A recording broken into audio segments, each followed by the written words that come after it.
My name's Conway Wong, and I'm the chapter director for the web ministry reasonablefaith.org, reasonablefaith.org.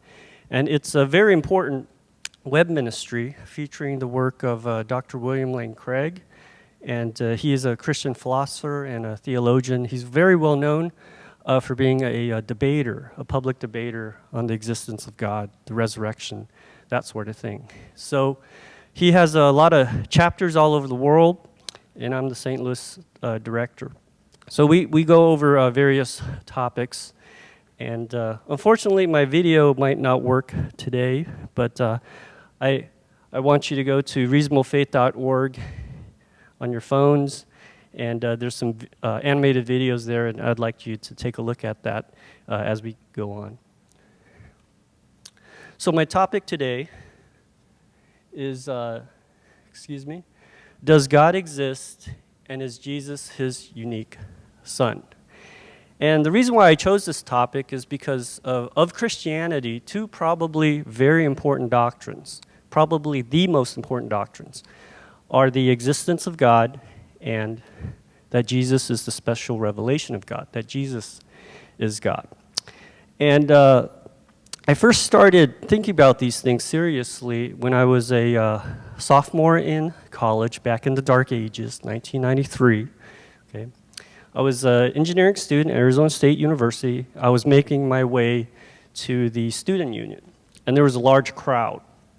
As I made my way through the crowd, it turned out that everyone was staring at this 6-foot-tall, all-black coffin standing on its end. I thought, well, that's kind of strange, but on a university campus, all sorts of things are strange. So as I made my way through the crowd a little bit more, got closer, I noticed that it wasn't a real coffin, it was a cardboard coffin, and there was a sign that said, "The Great Debate, Does God Exist?"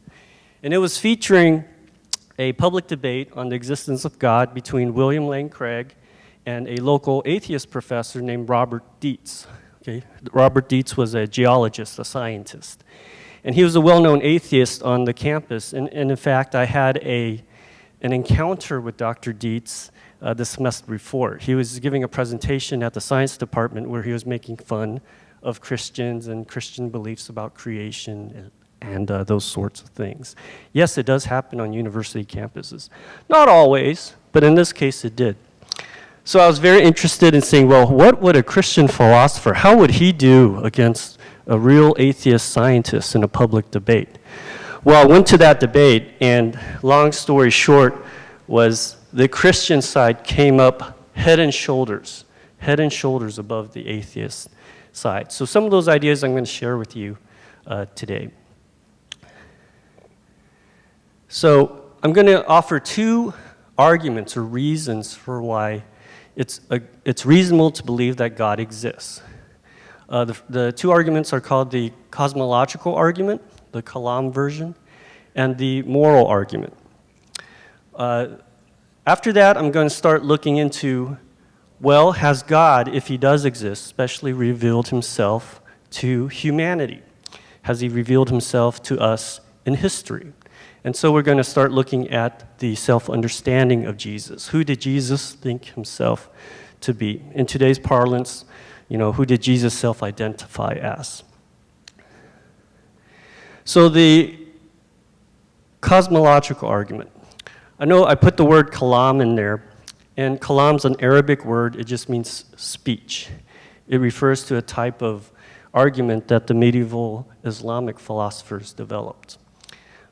Cosmological argument, cosmos meaning the universe, or the cosmos, we're talking about all physical reality. So a cosmological argument goes from the universe as a whole to the universe needing some sort of explanation or cause to explain it.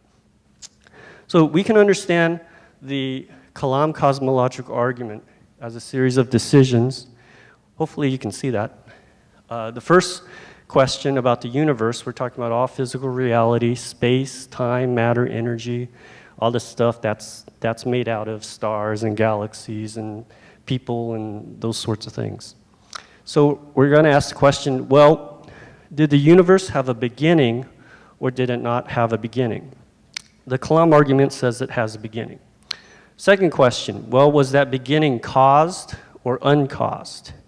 The Kalam argument is going to say that things that have beginnings have causes. And then it's going to ask the question about the cause. Was that cause personal or impersonal? The Kalam argument says that the cause was personal. Another way to understand the argument is three simple statements. Number one, whatever begins to exist has a cause. And the second one, the universe began to exist. And the third statement is, therefore, the universe has a cause. Now, notice that this follows a logical way of arguing called modus ponens. You know, if P then Q, you have P, therefore you have Q. So this is a logically deductive form of argument. So if someone disagrees, they're going to have to show either one is false or two is false, or at least that we don't know whether one is false, whether one is true or two is true. Now, how do we know that one is true, that whatever begins to exist has a cause? Well, I like to tell this story. My daughter's 18 now. She's going to college. Mom and I are very excited. But when she was 3, we were on a cruise vacation. And if you've been on cruises, everything's crowded on a boat, especially the elevators. One day, she and I were on an elevator. She was 3, and this interesting smell comes through her little nose. She crinkles her little nose, and she says, quite out loud to everybody on the elevator, "I smell cow poop." So me, the parent, is like, shh, shh, shh, keep that to yourself, shh, shh. It's too late. Everyone on the elevator heard it. And so this lady turns to me. She points to her husband and says, "He does it all the time." Okay? So we have something that just began to exist. Okay? It needs to have a cause to explain it. The smell didn't just arrive all by itself, without an explanation. So what we're saying is that things that begin to exist have causes. There's causes to them. The second premise, the universe began to exist. I had an animated video to show you guys, but I think because of technical difficulties, we're not able to do that. But if you go onto website reasonablefaith.org, you go there, there's animated videos. You can find the Kalam argument there. It's about 5 minutes. Go through it, and I think it'll be worth your time. For the defense of the universe beginning to exist, there's two arguments, two pieces of evidence for it. One is called two pieces of evidence are the philosophical arguments. Okay, I'm not going to get into those due to the lack of time. The second pieces of evidence are scientific evidence. Okay? So the philosophical evidence, I will tell you that there are scientists who do respect the philosophical evidence for the universe having a beginning. Is that working? There it is. Okay. So this is George Ellis on top, the late Stephen Hawking on the bottom. Both are theoretical physicists. I believe both got their doctorates at Cambridge. But anyway, they literally co-wrote the book on cosmology, on the large-scale structure of the universe, on space-time. This was a monograph back in the 60s that they wrote. Stephen Hawking has nothing good to say about philosophy. But his co-author, who is a Christian, by the way, really does respect philosophical thinking. He wrote in a science paper, I believe the time period was like 2007 or something. I have the references in my presentation a little later. But he writes that the philosophical arguments against an infinite past time are strong. And he co-authored it with other cosmologists there. The two arguments for why the universe began to exist. The first one is that infinity is a mathematical concept. It has no bearing on reality, so that infinity is simply an idea in your mind. It can't be instantiated. It can't be put into practice in the real world. That's why, like, you have Aristotle's paradox, Zeno's paradoxes, and things like that. Okay, that's what that shows. So the scientific evidence. There's two pieces of scientific evidence. One is the second law of thermodynamics of the universe. What it says is that usable energy that's in a system eventually runs out, and you can't use that usable energy anymore. So driving here, I noticed I didn't have a lot of gas in my car. Okay, and without gas, I can't change that chemical energy into the mechanical energy that powers my vehicle, and I'd be stuck at home. Another idea is if you guys have a cell phone and you use it all day, and at the end of the day, you don't plug it in, when you wake up the next morning, it has like 0% energy. Okay? Usable energy is running down. And if that's the case, then that means if the universe were eternal, it would have an infinite amount of time that have passed. And in an infinite amount of time, all the usable energy would have been used up. So that shows that the universe actually had a beginning. The second piece of scientific evidence is that the universe is expanding. And what that shows is that scientists can, using their mathematical equations and things like that, they can show that if you reverse the film back, the universe actually had a beginning. About 13.7 billion years ago is what cosmologists have given us the number. And there's some empirical evidence for that has been offered for that as well. So those are the reasons why the second premise, that the universe began to exist. Okay. That's the video that won't work, unfortunately. And so if those two premises are right, then the third statement, the conclusion, it follows through that the universe has a cause. Okay? So we have, if whatever begins to exist has a cause, the universe began to exist, therefore the universe has a cause.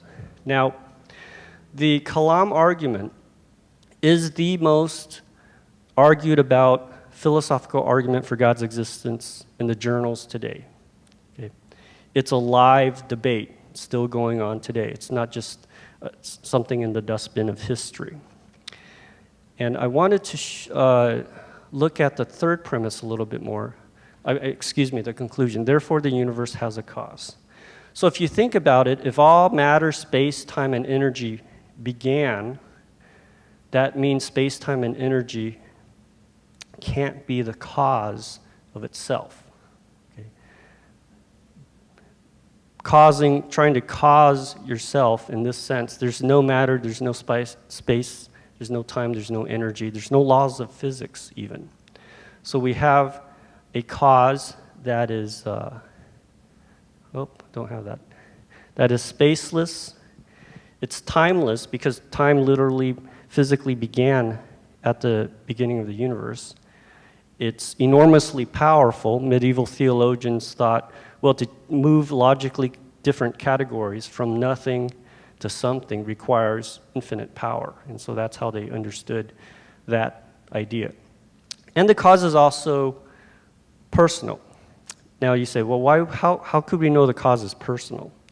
Well, if you think about it, we're familiar with two types of explanations. We have a scientific explanation, then we have explanations that deal with people's choices, what people do, agency, that sort of thing.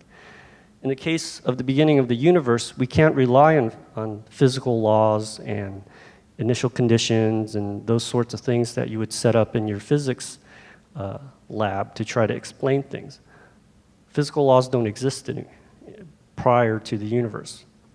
Or more accurate to say, sans the universe, those sorts of things don't exist. Okay? So we're left with personal explanations, okay, that have to do with agency. So if I walk into the kitchen and I see a boiling pot of water, and I say, why is the pot boiling?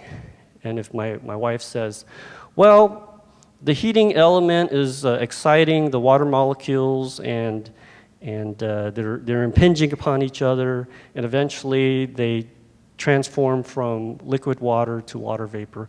She just gave me a scientific explanation. Personal explanation, I wanted to have some tea. So I think the strong case is that the cause of the universe is a personal cause. Okay. So many of you probably won't go to the philosophical journals and read up on the Kalam argument. Okay. Only nerds like me would do something like that. You'd probably see something like an atheist meme, and this one I found on Facebook. It says, God, the belief that there was nothing, and then suddenly God appeared out of nowhere and made everything after that, and hates gays. Okay? Makes perfect sense. The neat thing about the Kalam argument is that you can ask, well, what does that meme have to do with the argument? Does it attack premise 2, that the universe began to exist? No. What about premise 1, that whatever begins to exist has a cause? Maybe that's what they're implying. Maybe they're saying that, well, if the universe needs a cause, then God needs a cause too. But they're being very inattentive to the argument. It says whatever begins to exist has a cause. Not whatever begins to exist has a cause. Whatever begins to exist. And you can't say that about the universe anymore because the evidence points to the idea that the universe has a cause.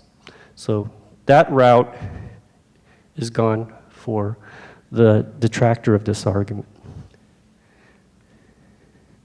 So I'd like to know if there are any questions. I know it's really boring listening to me. I was wondering if there are any questions for you.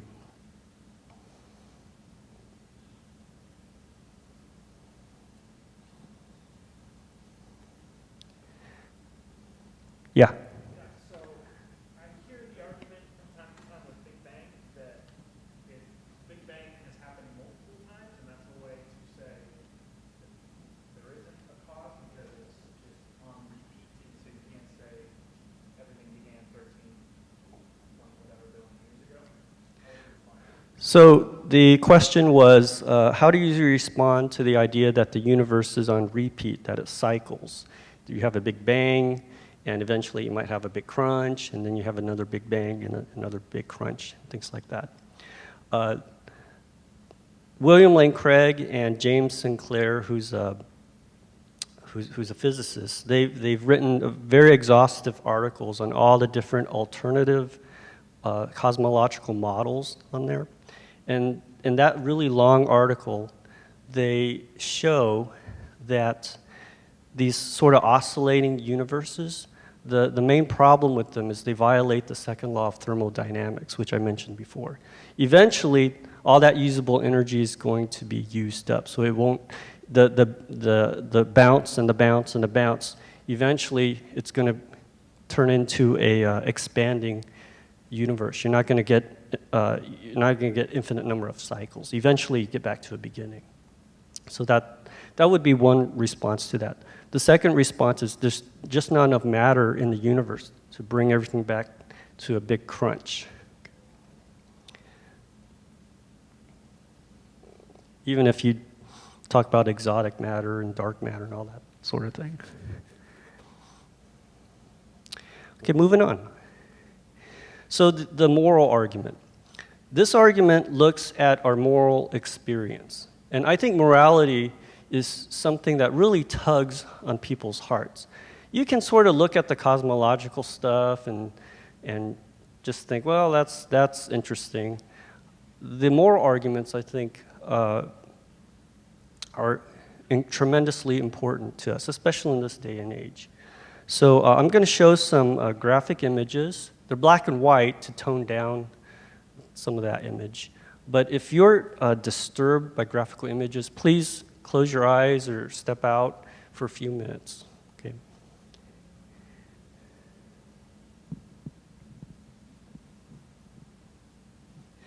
So what comes to mind when you see some of these images?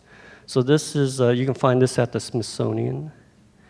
He's a slave that was whipped until his back is just absolutely tattered. This is a picture of a Nazi Holocaust.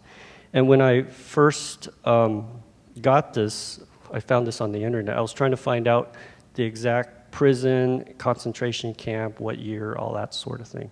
And there are thousands of these images on the internet, and I just couldn't bring myself to flipping through those to try to find the source. So I just wrote on the slide, you know.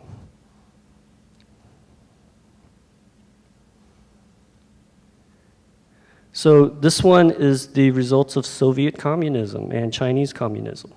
My parents escaped China because there was basically nothing for them there. And there were a lot of hangings and disappearances and things like that.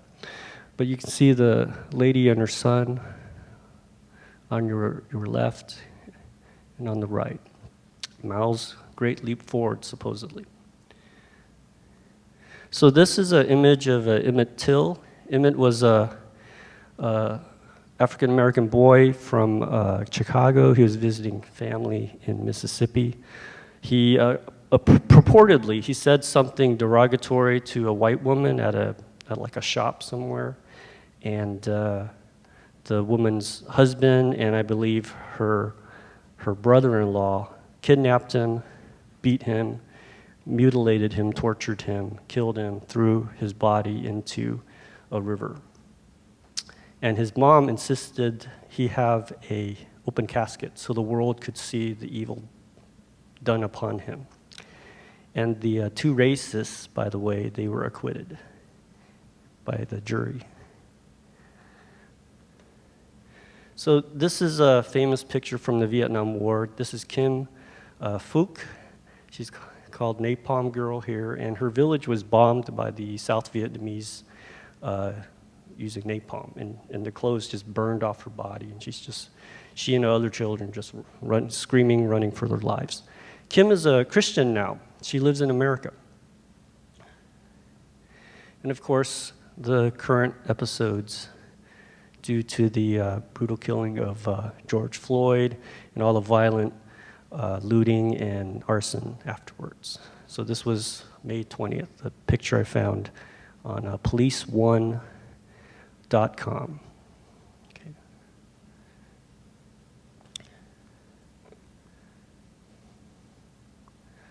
So what is the moral argument? It can be stated in three simple ways. Number one is if God does not exist, that is, if atheism is true, then objective moral values and duties do not exist. Okay.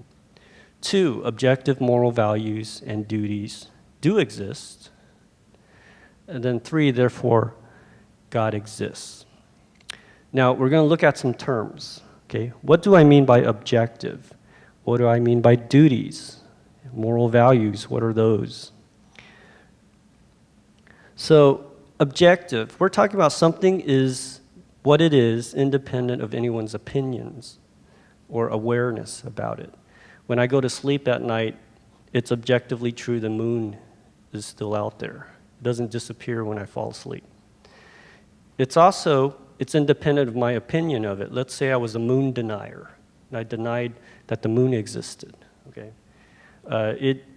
it doesn't matter what I think. There's a fact of the matter, and so with moral facts, there are moral facts of the matter. They do exist, even if I deny them. Or if I agree with them or not. Let's say the Nazis won World War II, and they exterminated or brainwashed anybody who disagreed with them. The Nazi Holocaust was still wrong. Okay? Even if everyone in Germany at the time agreed with it. Moral value has to do with what is good or evil, good or bad. Okay? And then moral duty is what you ought to do, what you ought not to do. It has to do with obligation. Okay?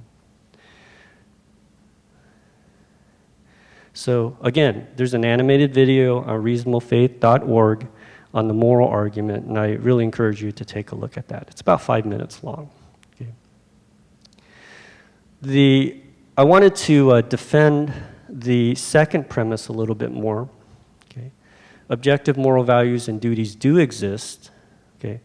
Now, you can just pick out certain examples. Torturing puppies for fun is wrong. Okay. A mother loving her child is good. You know, that sort of thing. And I hope no one objects to that they think moral values do exist. Okay. And they're objective. Another way to show that is you can take the opposite position, and you can show that if the opposite position is true, it leads to absurd conclusions, that it cannot possibly be true. That would mean that the opposite of it would be, that would mean that objective moral values and duties do exist. So let me show you how. So the opposite of moral objectivism is called moral relativism. Okay, there are no such things as moral values, objective moral values. And there are 7 fatal flaws, and I got this from Greg Kokel and Frank Beckwith. So number 1, we can't accuse others of wrongdoing, because if moral relativism is true, there's no such thing as wrong. So how can you have wrongdoing? They cannot complain about the problem of evil. You know, if they say evil doesn't really exist, then what's the problem? Finally, we cannot place blame or accept praise. You can't praise Mother Teresa for her work in Calcutta. You can't blame Hitler for his work in Nazi Germany. We can't make charges of unfairness or injustice. What does justice mean? What does fairness mean if there are no objective moral values? You can't improve morality. You can change morality. You know, morality could change, but there's no such thing as improvement, because improvement means better, and better means there's some sort of standard you're trying to reach, but there's no standard if moral relativism is true. You can't engage in meaningful moral discussions. When you have discussions with people, you can't say, you can't look for something that's the right thing to do, because there is no right thing to do. Instead, discussion becomes manipulation. Discussions are manipulation. You're trying to manipulate other people to hold your position. So it becomes like political discourse in this country, unfortunately. And you cannot promote the obligation of tolerance. The reason why tolerance is important is because it's based upon this idea that we actually love each other, we respect each other enough that we would disagree. But if moral relativism is true, who cares? Why would you want to respect another person's opinion? So those are 7 fatal flaws. What about the problem of evil? You know, how could God exist if he's the source of moral values and that sort of thing, and at the same time evil exists? And I know Kurt's going to be talking about that, so I'm going to leave that to his capable hands. I just wanted to point out that although evil could bring into question God's existence, on a deeper level, it actually proved God's existence. Because if you say some things are really evil, you're supporting premise 2, that objective moral values and duties really do exist. Some things are evil, and we should not be doing evil. We should stop evil. If you believe that, the argument goes through. God exists. So, any questions about the moral argument? Yeah.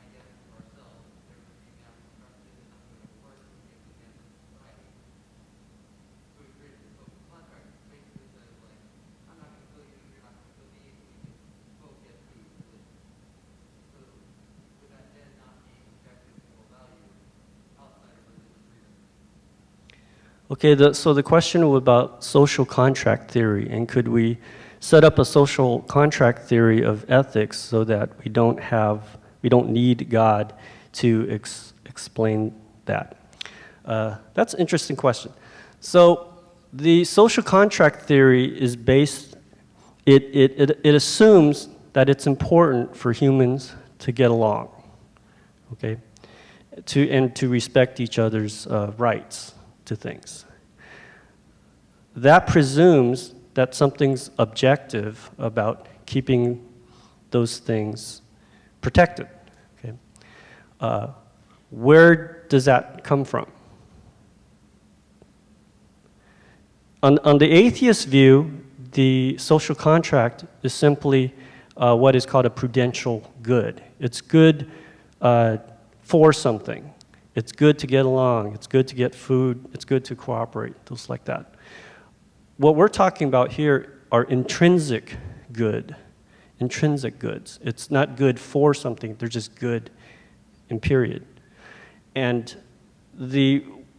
although we can create ethical theories that don't reference God, as long as we assume that there are objective moral values, that can be done, and we largely would probably agree with them. Not everything about utilitarianism I like, but some things I think make sense. Same thing for social contract theory. But I think the weakness would be it can't explain why there are objective moral values. And so that meta-ethical question, call it moral ontology question, is missing in the atheistic type social contract theories. That's how I would look at that. Okay, I didn't expect to talk about social contract theory in here. Okay, at this, but good question. So the final question is about Jesus. Who did Jesus think he himself was? So if you take a course in college, or you watch a documentary, or read a book or something from Barnes & Noble, you'll probably be exposed to this idea of evolutionary Christology. Christology, big word, just means a doctrine of Christ, or who was Jesus? So this idea is that Jesus started out as a preacher, and eventually, as the decades and the centuries go, 300, 400 years, he reaches the level of being declared God by his followers.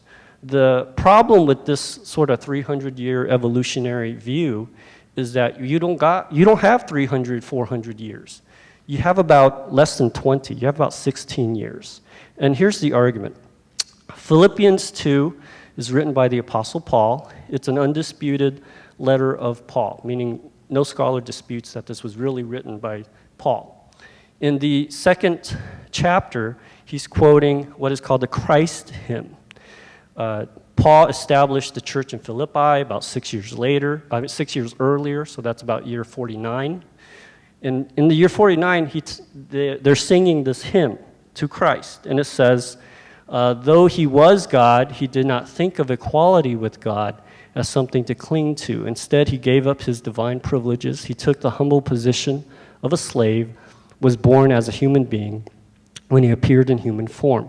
He humbled himself in obedience to God and died a criminal's death on a cross. Okay. So what would make an observant, monotheistic Palestinian Jew, okay, and then later the Hellenistic Jews, what would move them from worshiping this guy who died on a cross as a criminal, literally under the curse of God? What would move them to start worshiping this guy as God? That is without precedent in the ancient world. And it's about 16 years. Jesus was crucified in the year 33. The Philippian church was established in the year 49. Do the math, that's about 16 years. Within 16 years, not 300, 400 years, in 16 years, we have observant Jews worshiping Jesus as God. So, where did that come from? Could it be that they got this idea from Jesus himself, what Jesus taught about himself.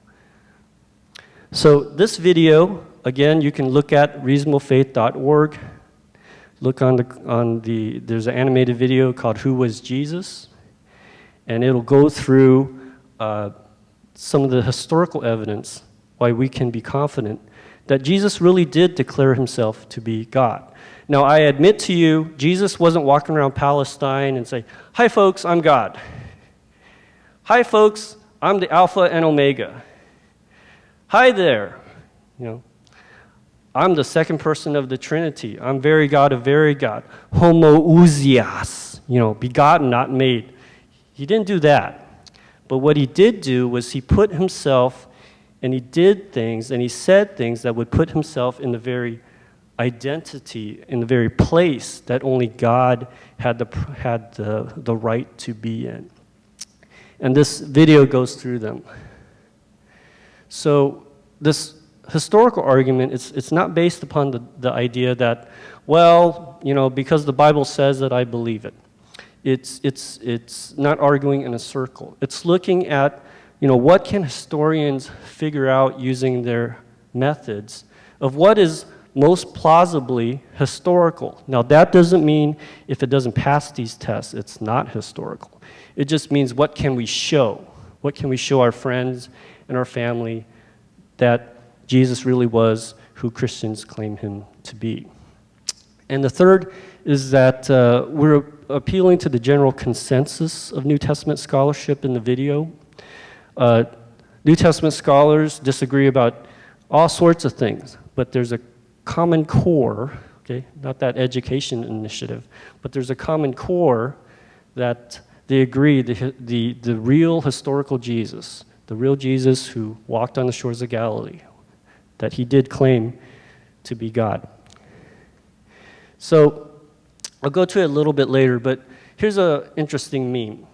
So because of the internet, a lot of people think that Jesus never existed. They're called Jesus mythicists.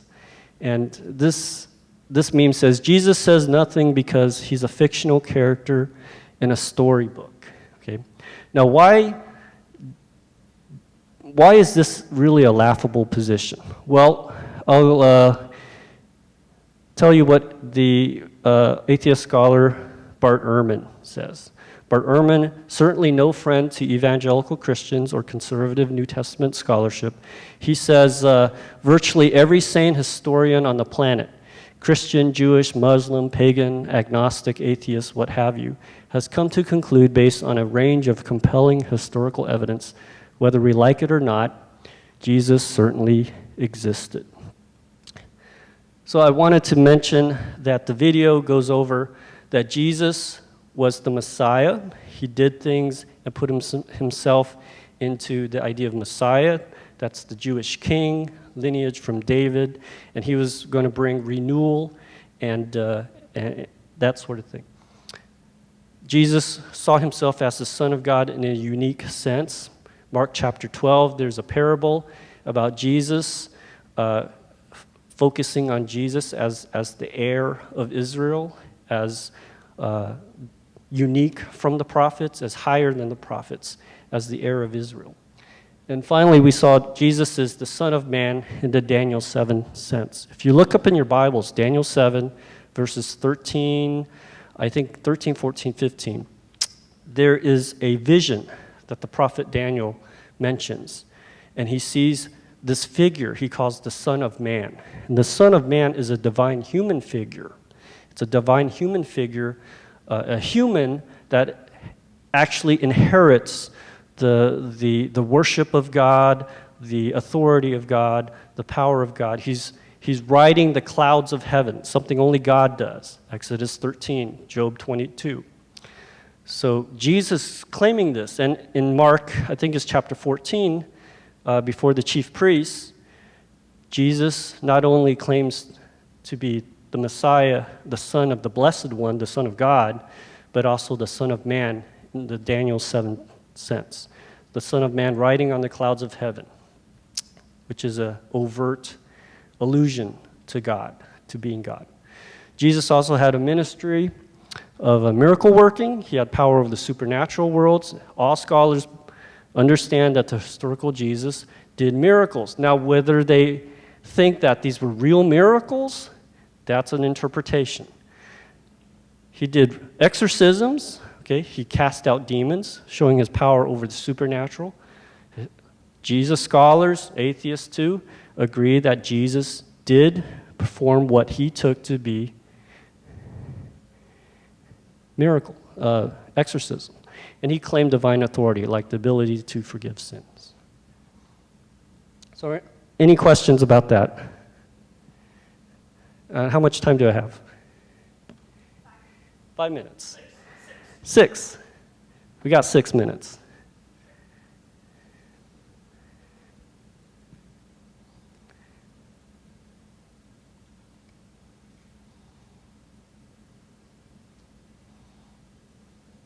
So I really encourage you guys to go on reasonablefaith.org and take a look at those animated videos. If you want to study more, there's a couple good books I would recommend. The first one is On Guard, the one on the blue, On Guard for Students. And I have several copies back there if you'd like to pick that up. And it goes into these arguments in depth, and it's very readable. It'll take you a while to read. It's not like beach reading. Okay, it takes a little bit of work, but it's probably, from my perspectives, the best stuff out there at the moment as far as content goes. Okay, and it's a mini version of the book Reasonable Faith, which is a lot harder to read. Okay. And I recommend the book How God Became Jesus by Michael Bird, and that's Bird, B-I-R-D, and his fellow co-authors. And this is a really remarkable book I like. So that is my talk. Thank you for having me.